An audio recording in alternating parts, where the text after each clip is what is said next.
السلام علیکم ناظرین، میں ہوں رانا عمران اور آپ دیکھ رہے ہیں ہسٹری اینڈ سٹوری چینل۔ امید ہے تمام ناظرین خیریت سے ہوں گے۔ ناظرین، آج ہم آپ کے لیے ایک تفصیلی ویڈیو لے کر آئے ہیں اور جس معزز ہستی کے بارے میں ہم آپ کو بتانے جا رہے ہیں وہ اللہ کی محبوب ہستیوں میں سے ایک تھے۔ جی قابل محترم ناظرین، ہم بات کریں گے اللہ کے برگزیدہ نبی حضرت یوسف علیہ السلام کے بارے میں۔ تو ناظرین، ویڈیو شروع کرنے سے پہلے آپ سے گزارش کرتے ہیں، اگر آپ چینل پر نئے آئے ہیں تو چینل کو سبسکرائب کر دیں اور بیل آئیکن کو پریس کر دیں تاکہ نئی آنے والی ویڈیو کی نوٹیفیکیشن آپ تک بآسانی آتے رہیں۔ تو چلے بنا دیر کیے ویڈیو شروع کرتے ہیں۔ محترم ناظرین، حضرت یوسف علیہ السلام حضرت یعقوب علیہ السلام کے فرزند اور بنی اسرائیل کے انبیاء میں سے تھے۔ آپ نے نبوت پر فائز ہونے کے ساتھ ساتھ چند سال تک مصر پر حکومت بھی کی۔ قرآن مجید میں ایک سورہ کا نام بھی یوسف ہے جس میں آپ کے حالات زندگی تفصیل سے بیان ہوئے ہیں۔ حضرت یوسف کو بچپنے میں ان کے بھائیوں نے کنویں میں پھینکا، لیکن ایک گروہ نے انہیں نجات دی اور غلام کی حیثیت سے مصر لے جا کر عزیز مصر کے ہاتھوں بیچ دیا۔ عزیز مصر کی بیوی زلیخا آپ کے حسن کی گرویدہ ہو گئی اور حضرت یوسف کے ان کے ساتھ رابطہ رکھنے سے انکار پر عزیز مصر سے ان پر خیانت کی تہمت لگائی اور جیل میں ڈلوا دیا۔ کئی سال بعد آپ علیہ السلام نے اپنی بے گناہی کو ثابت کیا اور جیل سے رہا ہوئے۔ مصر کے بادشاہ کے خواب کی تعبیر کرنے اور مصر کو قحط سالی سے نجات دلانے کے لیے راہ حل بتانے کے لیے بادشاہ کے محبوب ہوئے اور ان کے وزیر بنے۔ قرآن مجید میں مذکورہ حضرت یوسف کی داستان توریت میں ذکر شدہ واقعے سے کچھ مختلف ہے، جن میں سے ایک یہ کہ قرآن کے مطابق یوسف علیہ السلام کے بھائی حضرت یعقوب علیہ السلام سے درخواست کرتے ہیں کہ انہیں ان کے ساتھ صحرا میں بھیجیں، لیکن توریت کے مطابق حضرت یعقوب علیہ السلام خود ہی جناب یوسف علیہ السلام کو بھائیوں کے ساتھ جانے کے لیے کہتے ہیں۔ حضرت یوسف علیہ السلام کی عمر 120 سال تک بتائی گئی ہے۔ کہا جاتا ہے کہ آپ فلسطین میں دفن ہوئے۔ حضرت یوسف علیہ السلام جناب یعقوب علیہ السلام کے بیٹے اور بنی اسرائیل کے نبی تھے۔ آپ کی والدہ کا نام راحیل تھا۔ آپ کے 11 بھائی تھے، جن میں سے بنیامین اور آپ کی ماں ایک تھی۔ حضرت یوسف علیہ السلام بنیامین کے علاوہ باقی سب بھائیوں سے عمر میں چھوٹے تھے۔ حضرت یوسف علیہ السلام کا نام قرآن مجید میں 27 مرتبہ ذکر ہوا ہے اور قرآن کی 12ویں سورت آبی کے نام سے منسوب ہے۔ قرآن نے آپ کو اللہ تعالیٰ کے مخلص بندوں سے قرار دیا ہے، جس کے بارے میں علامہ طباطبائی کا کہنا ہے کہ آپ نے نہ صرف زلیخا کی خواہش کے مطابق عمل نہیں کیا بلکہ دل میں بھی اس کام کی طرف کوئی رغبت نہیں رکھتے تھے۔ اس طرح قرآن میں آپ کو محسنوں سے بھی شمار کیا گیا ہے۔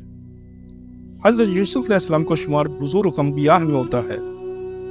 قرآن آیات سے استناد کرتے ہوئے امام باقر علیہ السلام کی ایک روایت کے مطابق حضرت یوسف علیہ السلام نبی اور رسول تھے۔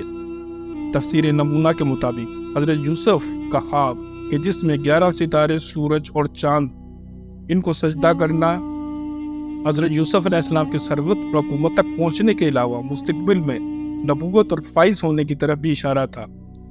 علامہ طباطبائی کا یہ بھی کہنا ہے کہ سورہ یوسف کی 6 آیت کے مطابق حضرت یوسف علیہ السلام پر نعمت کے کامل ہونے سے مراد آپ علیہ السلام کا نبوت پر فائز ہونا ہے۔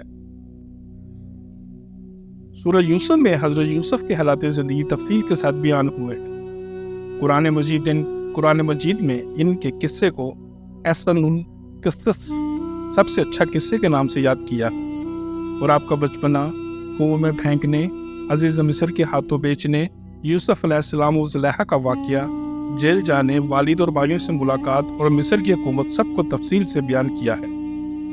قرآن کے سورہ یوسف میں آپ کے حالات زندگی تفصیل سے بیان ہوئے ہیں۔ قرآن کے مطابق حضرت یوسف علیہ السلام آپ دیکھتے ہیں کہ 11 ستارے، چاند اور سورج ان کے لیے سجدہ کر رہے ہیں اور یہ خواب حضرت یعقوب علیہ السلام کو بیان کرتے ہیں۔